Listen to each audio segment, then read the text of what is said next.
E-KYC ନ କରିପାରିଲେ କଟିବନି ration card? ବିଧାନସଭାରେ ଉତ୍ତର ରଖି କହିଲେ ମନ୍ତ୍ରୀ ସୂର୍ଯ୍ୟବଂଶୀ ସୁରଜ।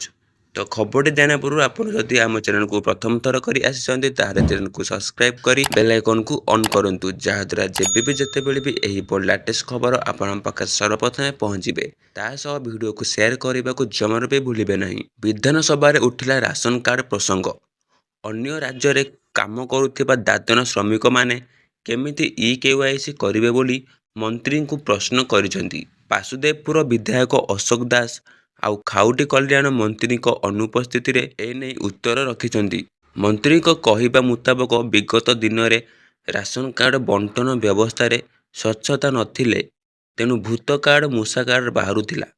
ଅନ୍ୟପଟେ ଇ-କେୱାଇସି ପ୍ରସଙ୍ଗରେ ଉତ୍ତର ରଖି ସେ କହିଛନ୍ତି, ଇ-କେୱାଇସି ନ କରିପାରିଲେ ରାସନ କାର୍ଡ କଟିବ ନାହିଁ।